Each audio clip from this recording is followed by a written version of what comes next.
going to be a couple of clubs dominating. The main club that dominates tonight is Bournemouth, and we'll get to why that is really the case later. But let's start with the biggest story. And the reason really why we're doing this is the whole Dean Huijsen thing. And just to tee it up for folks, he had obviously been identified as a target for Liverpool amongst many, many others.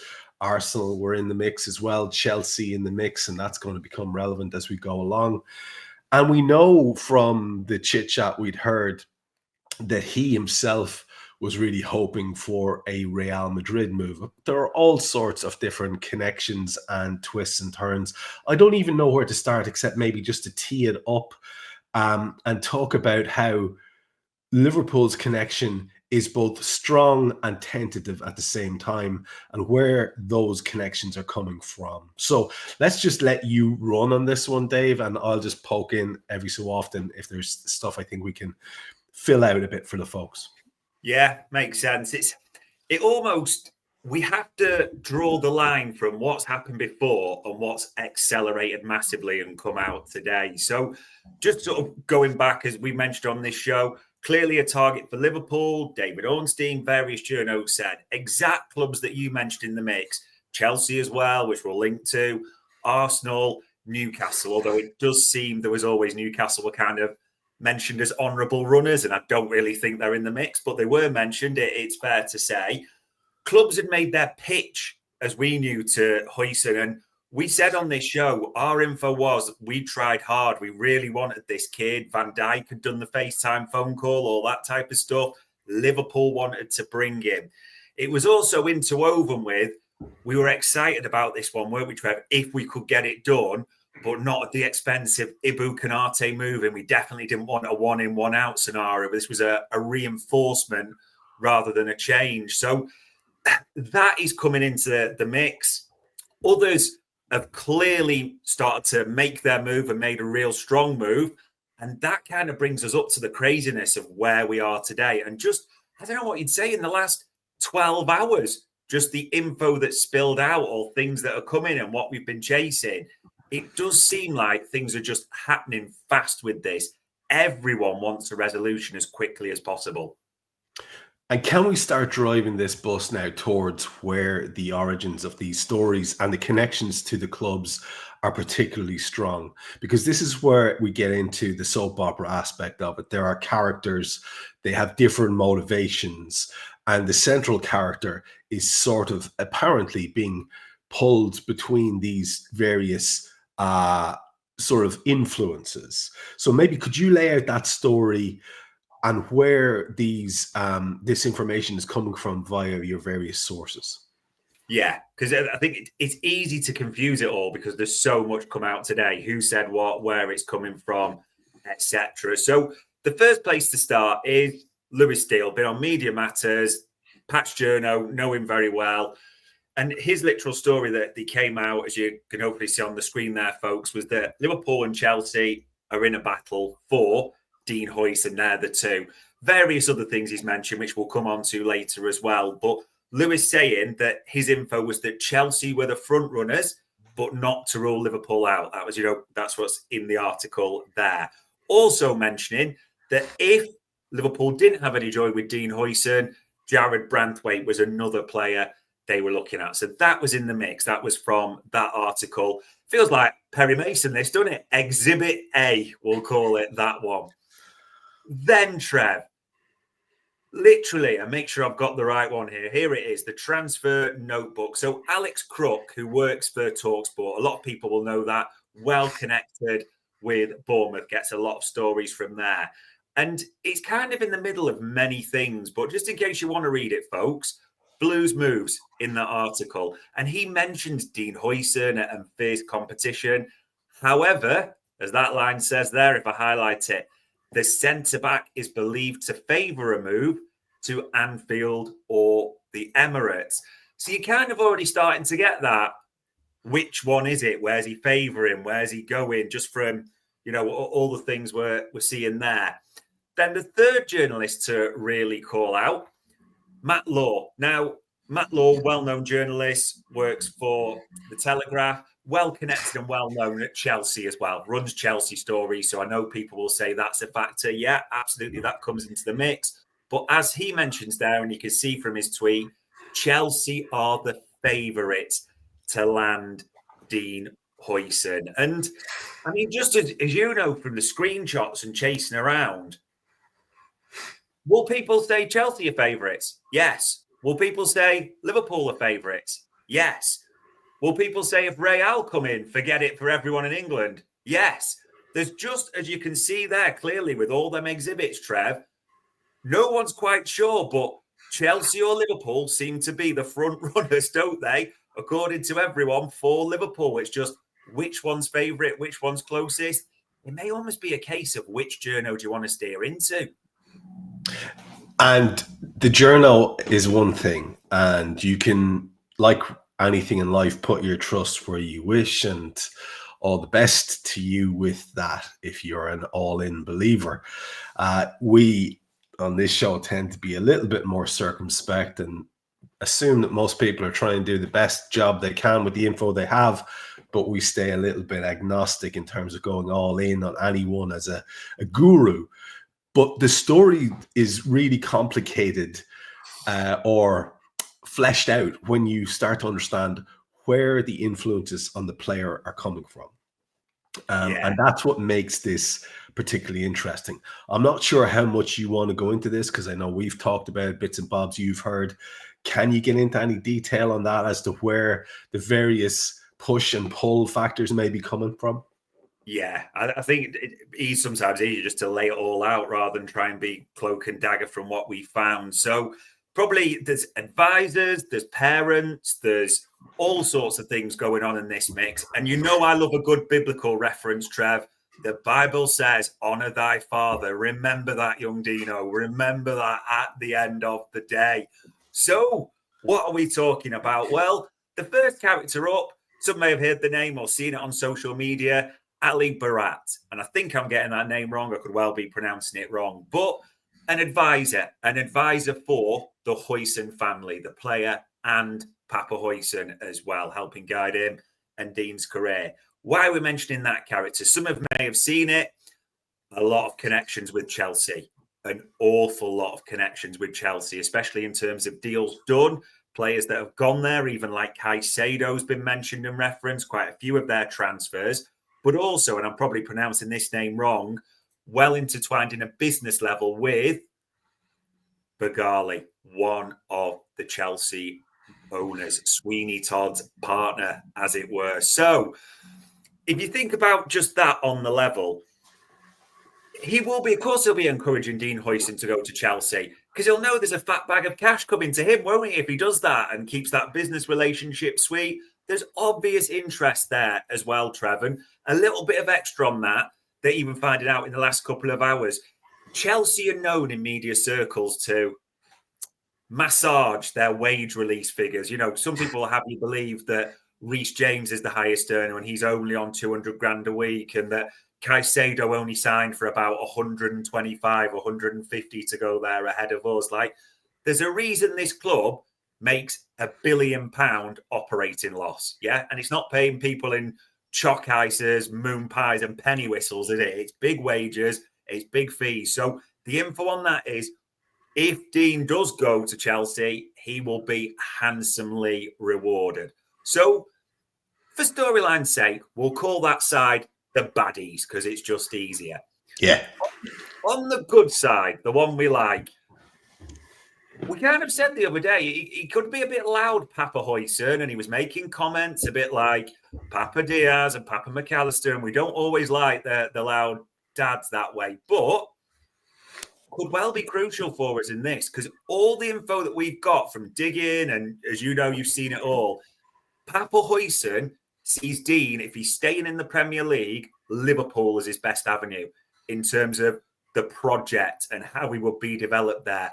Also, in terms of, important to say, not locked into a 55-year contract or something crazy, as we know, with that element as well. So that all comes into the mix at the same time. The only other things to say is clauses could be important in this, as one journo's sort of mentioned. Liverpool, as you know, Trev, don't like clauses. We don't put clauses in contracts. We avoid them at all types of things. It wouldn't surprise you, as a lot of journalists are starting to wonder, if Chelsea would agree to some sort of Real clause, because that's ultimately where Papa, Huijsen and Dean would love to end up. That is the aspiration. You can't mince it at all. I don't think there's any doubt about that. So there's now just, it feels like, push and pull. But the one thing that's becoming clear is, from all the stories, all our info, and whether it's Barra Ali pushing it, whether it's Papa Huijsen, it does feel largely, doesn't it, like Chelsea versus Liverpool again in another transfer in the summer window early again. And if you think of the last few ones, like Lavia and Caicedo, it's will we get beat again? So we'll just have to see what happens with all this. But yeah, just a crazy sort of 24 hours with all this info coming out. From a pure soap opera point of view, you set it up lovely there, because that is the reality of it. We're looking and seeing, are we going to get our arse handed to us again in a straight competition?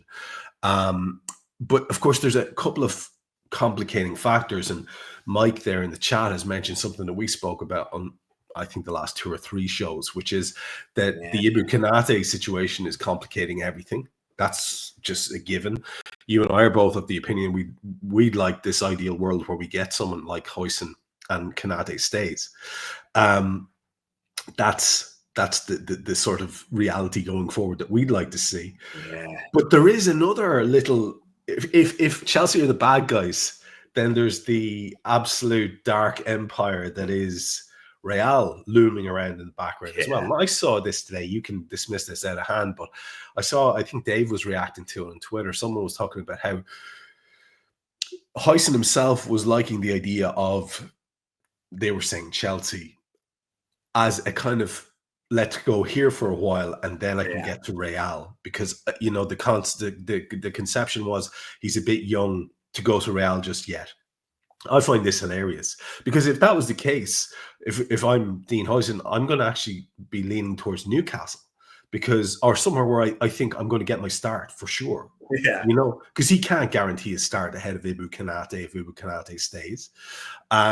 So the whole thing is complicated by the fact that even huge clubs like us, and to an extent Chelsea, are still being looked at, because there's always this other factor that if Real Madrid bat their eyelids at you, people invariably run. We've just spoken about that with our right back. We know what that feels like over the years as well.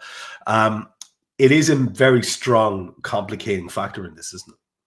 Yeah, 100%. I think all the clubs from the Premier League in the mix are aware, if Real come in, forget it. It's done. You're then just waiting to them to agree a deal and seeing if there's any pickings from that. But it's all about, is it now for Real? I think, again, you're looking in Spanish media, we don't really know Real Madrid inside out, bar the craziness of all the manager situation. But there doesn't seem any immediate desperation, does there, for Real to come in and buy a centre-back right now? So maybe that plays into the mix. But I still think it'll go back to this. And again, it's always fun just to speculate on these situations.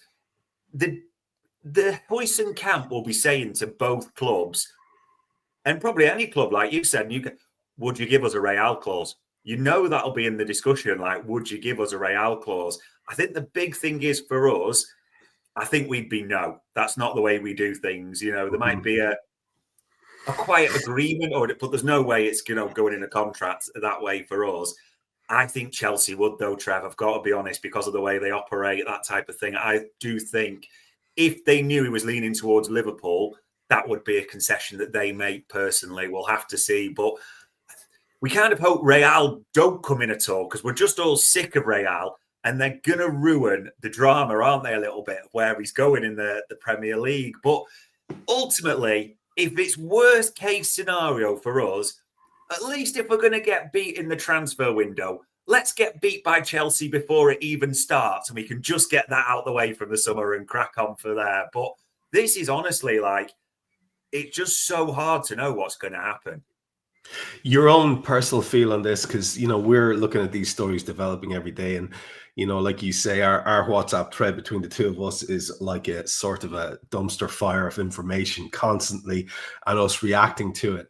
And sometimes you can get a little bit lost in the mix as to where we are. Like, for example, I know where you stand on Xavi Simons, but I'm not 100% sure where you stand on this particular move, because as who is it there, Pabitro saying there in the text thread, there are quite a few decent centre backs about. It's not quite as much of a crapshoot as the striker market, which we'll get to later on. Would you be terribly gutted if we missed out on this kid? Or is this one of those ones where you reach a point? Like, for example, that could be the straw that breaks the camel's back, is someone saying, hey, we want a Real clause. That's really get away, isn't it? Yeah. That's the end, isn't it? How would you feel about this? And would you be gutted to miss out on this kid? Do you know what? I wouldn't be gutted. I'd like him as an addition, as we said, on top of Konate with Van Dijk as a third option. I would like that. And, can't pretend or backtrack on what I've said there. It's not, though, for me, personally, one of like the deal breakers of the summers. Like we have to get a good left back. We have to get an elite number 9. You do want a good centre half. And obviously, as I'm saying this, we don't know what's going to happen with Konate. So, that figures into the mix as well. But maybe the best way of putting it is, I think the kid's a talent. I would sacrifice the Huijsen signing to know we could keep Konate. Maybe that's the best analogy I could give. That's just honestly, like, doesn't mean I don't rate the kid. Doesn't mean I don't, I see the potential. We've profiled him a lot. But right this moment, I would sacrifice Huijsen if someone could guarantee me we'd keep Konate. Yeah, man, that's pretty much where I am. It's, the guy has earned his stripes and his affection has Ibu. And as a lot of people are saying there, if the kid isn't 100% in on being a Liverpool player, then, off you trot, lad. Have to laugh at Damo asking if we have an LFC TV escape or exit clause in our contracts. No, man, we're at the club of our dreams. This is our boyhood club, Anfield Index. So,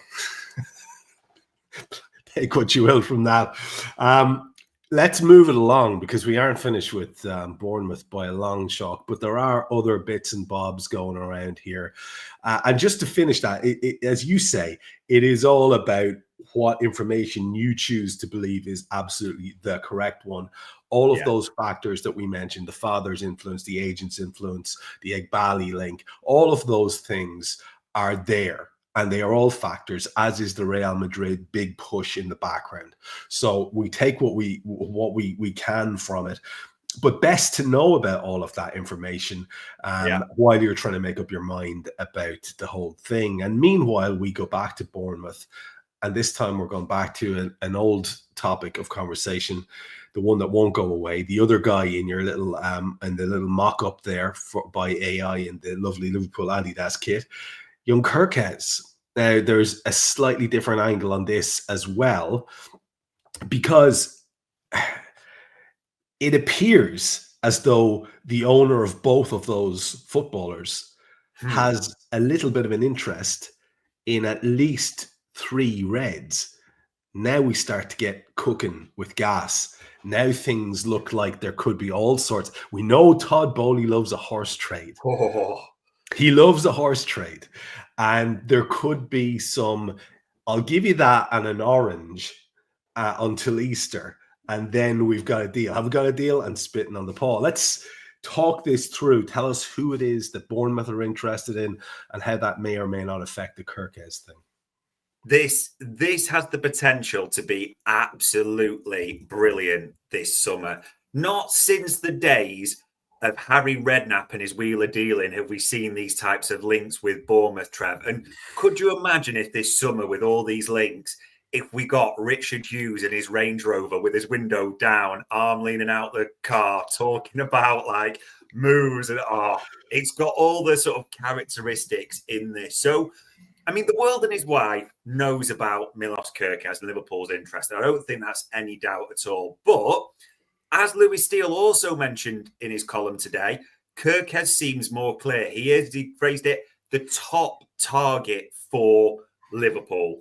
So it seems to be like now we said the other day, didn't we? All the other left-back links seem to be drying up, and it seems to be all in on Kerkez. It really does in that regard.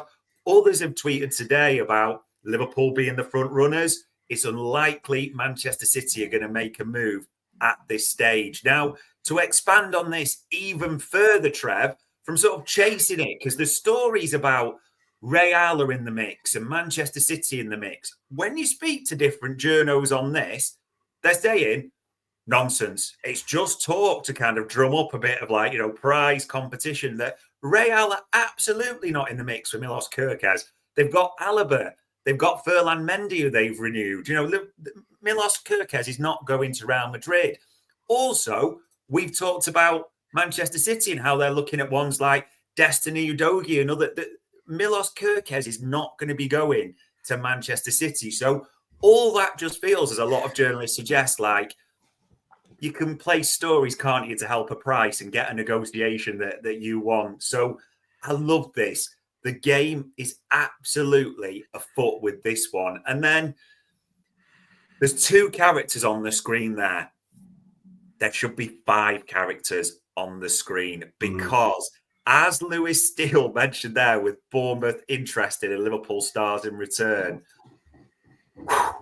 this is like the days of last summer where Edward was putting those supermarket stickers in green, red, pink, in marker pen, like written on the players with everything must go type of thing prices. This is beautiful.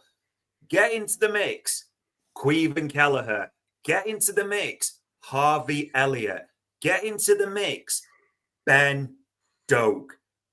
Bournemouth like 3 of Liverpool's players. And let's be honest, as you say those names, I'm sure everyone was joining those dots.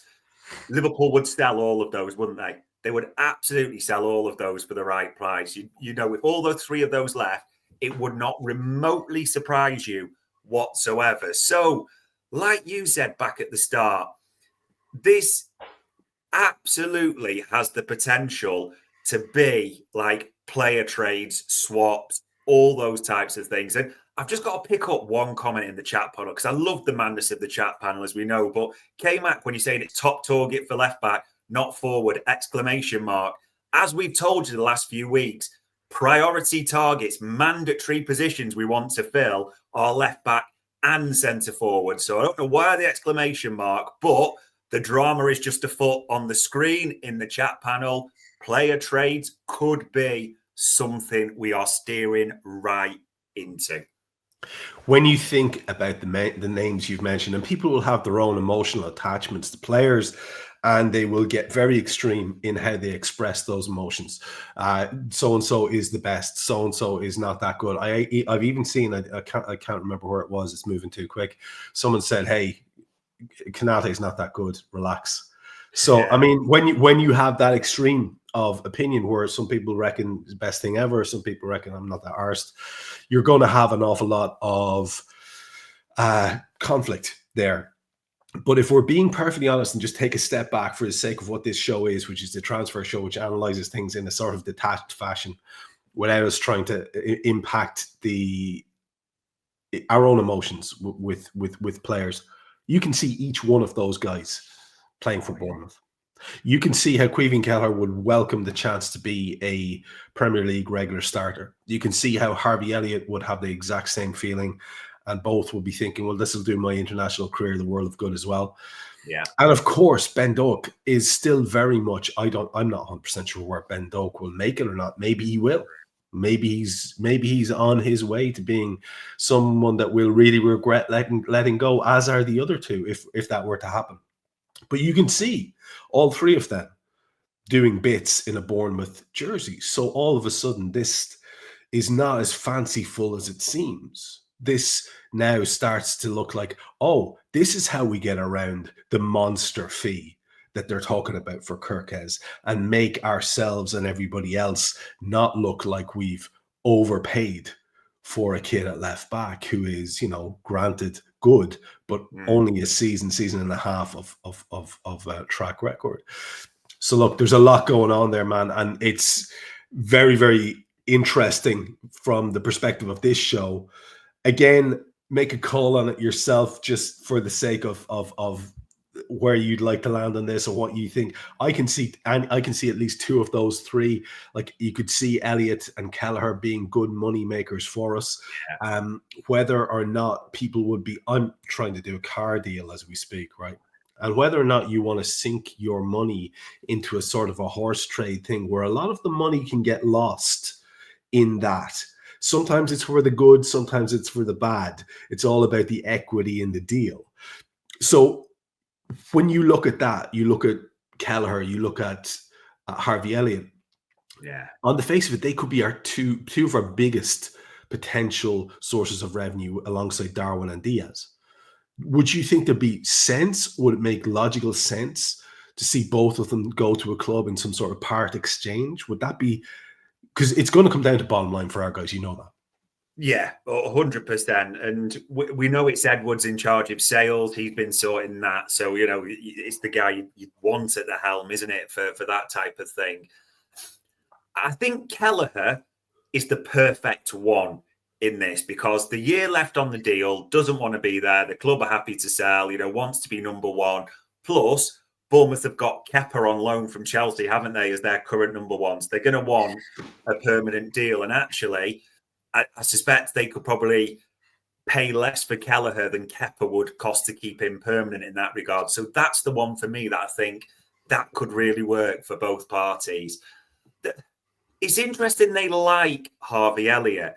And maybe I'm seeing it wrong. I don't know, Trev. But when I look at Harvey Elliott's price, I do think homegrown, age, creativity that he brings, the left foot and all that, in the right side as a number 10, he could easily be worth, what, for me, 40, 45 million. That's what we should be pushing for. So the fact that I'm valuing him at that and people will see it different, that to me, I'm like, well, how does he work in a trade? Because I think 40 is a bit expensive for Kerkez in the first place. So I don't want to see any deal where Harvey Elliott's involved. You know, it's kind of balancing the scales in the wrong way. So I kind of just personally took him out. And people could say, no, that smooths the way for Huijsen. But Huijsen's irrelevant. It's a release clause. Anyone can trigger that. You don't have to appease Bournemouth in that element.